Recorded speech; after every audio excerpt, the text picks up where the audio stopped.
BJP ನಾಯಕರ ಮನೆ ದೇವರೇ ಸುಳ್ಳು, ಸುಳ್ಳೇ ಇವರ ಮನೆ ದೇವರು. ಸಿದ್ದರಾಮಯ್ಯನವರು ಹಿಂಗಂತ ಮಾತನಾಡ್ತಾ ರಾಜ್ಯ ಮತ್ತೆ ಕೇಂದ್ರದ ನಡುವಿನ ಪರಿಹಾರದ ವಿಚಾರವಾಗಿ ಅಸಮಾಧಾನವನ್ನು ಹೊರಹಾಕಿದ್ದಾರೆ. ಇತ್ತೀಚೆಗೆ ಡೆಲ್ಲಿಗೆ ಹೋಗಿ ಪ್ರತಿಭಟನೆ ಮಾಡಿದ್ದು ಪರಿಹಾರ ಬರಲಿಲ್ಲ ಅಂತ ಹೇಳಿ ಅದೆಲ್ಲ ನಾವು ನೋಡಿದ್ದೀವಿ. ಈಗ ಸಿದ್ದರಾಮಯ್ಯನವರು ಮುಂದುವರೆದು ಮಾತನಾಡ್ತಾ ಹೇಳ್ತಾರೆ, ಕೇಂದ್ರ ಸರ್ಕಾರದ ವಿರುದ್ಧ ಸಿದ್ದರಾಮಯ್ಯ ಕಿಡಿಕಾರಿದ್ದಾರೆ. ಬಿಜೆಪಿ ನಾಯಕರ ಮನೆ ದೇವರು ಸುಳ್ಳು ಹೇಳುವುದು. ನಾವು ಸುಳ್ಳು ಹೇಳಿದರೆ ಸುಪ್ರೀಂ ಕೋರ್ಟ್ಗೆ ಯಾಕೆ ಹೋಗ್ತಾ ಇದ್ವಿ? ಅಮಿತ್ ಶಾ ಬೆಂಗಳೂರಿಗೆ ಬಂದು ಸುಳ್ಳು ಹೇಳಿದ್ದಾರೆ. ನಿರ್ಮಲಾ ಸೀತಾರಾಮನ್ ನೀತಿ ಸಂಹಿತೆ ಬಂದಿದೆ ಅಂತಿದ್ದಾರೆ. ಸೋಮವಾರ ಸುಪ್ರೀಂ ಕೋರ್ಟ್ನಲ್ಲಿ ಕೇಸ್ ಬರ್ತಾ ಇದೆ. ಕಪಿಲ್ ಸಿಬಲ್, ಪ್ರಶಾಂತ್ ಭೂಷಣ್ ವಾದ ಮಾಡಲಿದ್ದಾರೆ. ನಮಗೆ ಸುಪ್ರೀಂ ಕೋರ್ಟ್ನಲ್ಲಿ ನ್ಯಾಯ ಸಿಗುತ್ತೆ ಅನ್ನುವ ವಿಶ್ವಾಸ ಇದೆ ಅಂತ ಹೇಳಿ ಸಿಎಂ ಹೇಳಿದ್ದಾರೆ. ದೇಶದ ಹಣಕಾಸಿನ ಮಂತ್ರಿ,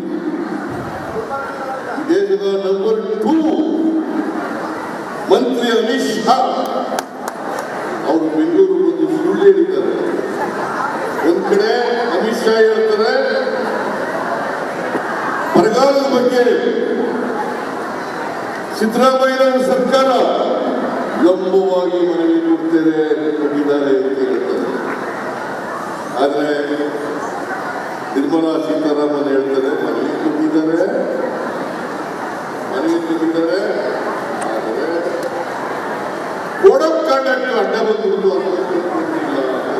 ಈ ಸುಳ್ಳು ಹೇಳಂತ ಮಂತ್ರಿಗಳಿಗೆ ಅದಕ್ಕೆ ನಾನು ಅನೇಕ ಸಾರಿ ಹೇಳಿದ್ದೀನಿ.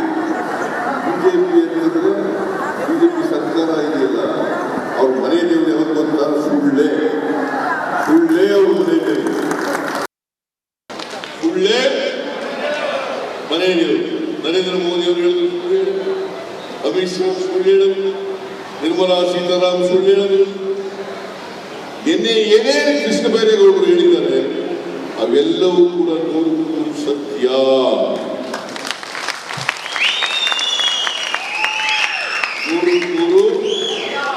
ಸತ್ಯ. ನಾವು ಯಾಕೆ ಸುಳ್ಳು ಹೇಳೋಣ? ನಾವು ಸುಳ್ಳು ಹೇಳಕ್ ಹೇಳಿದ್ರೆ ಸುಪ್ರೀಂ ಕೋರ್ಟ್ಗೆ ಹೋಗಕ್ಕೆ ಸಾಧ್ಯ ಆಗಿಲ್ಲ. ಸುಪ್ರೀಂ ಕೋರ್ಟ್ನಲ್ಲಿ ಕಾನೂನು ನಮ್ಮ ಪರ ಇದ್ದೇ ಹೋಗಿದ್ರೆ, ಫ್ಯಾಕ್ಟ್ಸ್ ನಮ್ಮ ಪರ ಇದ್ದೇ ಹೋದ್ರೆ ನಾವು ಸುಪ್ರೀಂ ಕೋರ್ಟ್ಗೆ ಹೋಗಕ್ಕೆ ಸಾಧ್ಯ ಆಗಿಲ್ಲ. ನಾವು ಇವತ್ತು ಬರಗಾಲದ ಪರಿಹಾರ ಬಂದಿಲ್ಲ ಅಂತ ಹೇಳಿ ಸುಪ್ರೀಂ ಕೋರ್ಟ್ಗೆ ಹೋಗಿದ್ದೇವೆ. ಸೋಮವಾರ ಸುಪ್ರೀಂ ಕೋರ್ಟ್ನಲ್ಲಿ ಆರ್ಗ್ಯುಮೆಂಟ್ ಬರ್ತಾ ಇದೆ ಕೇಸ್. ಇಷ್ಟು ಬೇರೆ ಇನ್ನಷ್ಟು ಮಾಹಿತಿಯೊಂದಿಗೆ ನನ್ನ ಕಲೀಗ ಬಸವರಾಜು ಲೈವ್ ಕನೆಕ್ಟ್ ಆಗಿದ್ದಾರೆ. ಬಸವರಾಜು, ಕೇಂದ್ರದ ವಿರುದ್ಧ ಸಿದ್ದರಾಮಯ್ಯನವರು ಮುಂದುವರೆದು ಏನೇನು ಮಾತಾಡಿದ್ರು ಬಸವರಾಜು? ರಂಜಿತ್, ಬಹಳ ಪ್ರಮುಖವಾಗಿ ರಾಜ್ಯದಲ್ಲಿ ತೀವ್ರವಾದಂಥ ಬರಗಾಲ ಇದೆ. ಸೆಪ್ಟೆಂಬರ್ ವೇಳೆಗೆ ರಾಜ್ಯದಿಂದ ಮೆಮೊರಂಡಮ್ ಅನ್ನು ಕೇಂದ್ರ ಸರ್ಕಾರಕ್ಕೆ ರಾಜ್ಯ ಸರ್ಕಾರ ಕೊಟ್ಟಿದೆ. ಆದರೆ ಈಗ ಕೇಂದ್ರ ಸರ್ಕಾರ ಹೇಳ್ತಿರ್ತಕ್ಕಂಥದ್ದು ಆ ಮೆಮೊರಂಡಮ್ ಕೊಡುವಲ್ಲಿ ವಿಳಂಬ ಆಗಿದೆ ಅನ್ನುವಂಥ ಮಾತನ್ನು ನಿನ್ನೆಷ್ಟೇ ನಿರ್ಮಲಾ ಸೀತಾರಾಮನ್ ಅವರು ಮತ್ತು ಹಿಂದೆ ಅಮಿತ್ ಶಾ ಅವರು ಕೂಡ ಹೇಳ್ತಾ ಇದ್ರು. ಮತ್ತು ನಿರ್ಮಲಾ ಸೀತಾರಾಮನ್ ಅವರು ನಿನ್ನೆ ಮಾತಾಡ್ತಾ ನೀತಿ ಸಂಹಿತೆ ಬಂದಿದೆ, ಹಾಗಾಗಿ ಪರಿಹಾರ ಕೊಟ್ಟಿಲ್ಲ ಅನ್ನುವಂಥ ಮಾತನ್ನು ಹೇಳ್ತಾ ಇದ್ದಾರೆ. ಹೀಗಾಗಿ ಸಾಕಷ್ಟು ಮನವಿಯನ್ನು ರಾಜ್ಯ ಸರ್ಕಾರ ಮಾಡಿದರೂ ಕೂಡ ನಮಗೆ ರಾಜ್ಯಕ್ಕೆ ಕೊಡಬೇಕಾದಂಥ ಬರ ಪರಿಹಾರವನ್ನು ಇದುವರೆಗೂ ಕೂಡ ಕೇಂದ್ರ ಸರ್ಕಾರ ಕೊಟ್ಟಿಲ್ಲ.